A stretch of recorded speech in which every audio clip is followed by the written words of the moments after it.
Good day, my name is Namsila Dambela, student number 24228517, and for today I will be reading out my open letter that I have wrote to my future students, just expressing the wicked times in which we live in and the partial role that I can play to make it a better place.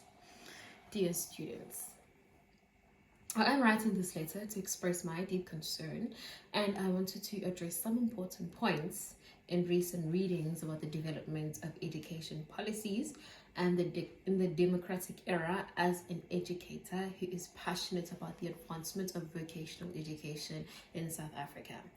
All right. Although there has been progress in South Africa's 3 decades of democracy, there are still some major obstacles in the way of education, right? Especially when it comes to vocational education.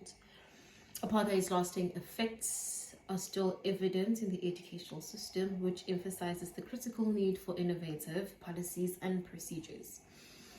Now, these readings offered insightful perspectives on the history of vocational education reform, including both the early stages of democracy and the current state of affairs. Now, we will look at Dr. Simon McGrath's analysis highlighted the continuous battle to acquire skills in the face of rising youth unemployment and emphasized the challenging task of combining various educational institutions into single cohesive systems.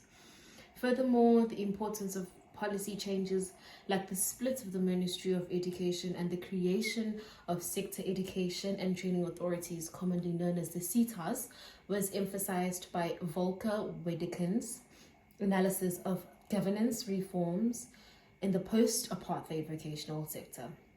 But it also highlighted the difficulties brought about by conflicting ideologies and institutional disarray. Right? In-depth research on the unexpected effects of educational reforms was done by Zanele Buthelezi, who found conflicts as a result of curricular modifications, institutional consolidation, and reorganized governance. These unexpected consequences highlighted how crucial thorough preparation and lecturer participation are when developing policies.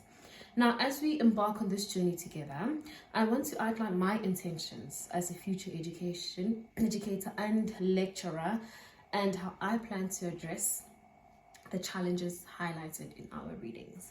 All right, so now the first step would be transforming the vocational education. According to McGrath's analysis, the further education and training (FET) college sector is facing challenges in implementing revolutionary reforms.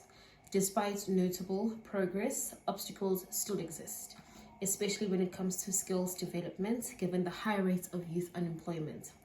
The National Committee on Further Education, the NCFE, conclusions highlights the critical role that vocational education plays in promoting economic growth, eliminating poverty, and fostering personal development, but policy implementation is still uneven, and important problems remain unsolved. Some obstacles and challenges in transforming vocational education include policy implementation challenges. Now, although the importance of vocational education is acknowledged, there has been an uneven rollout of policies meant to transform the further education and training, the FET college sector. This suggests that there are difficulties in converting the goals of policies into workable plans, in practical plans at the local level. And then we move on to skills development in high youth unemployment. This shows that obstacles still exist that keep young people from gaining the skills they need to enter the workforce, even in the face of efforts to offer vocational education. And then we move on to uneven progress in addressing economic growth and poverty. While vocational education is recognized as a tool for promoting economic growth and poverty alleviation, this suggests that there are systemic challenges hindering the effective utilization of vocational education as a means to address broader socio-economic issues. And then we moved on to unsolved problems. These unsolved problems could encompass a range of challenges such as inadequate funding, outdated curriculum, a lack of industry partnerships, or ineffective governance structures.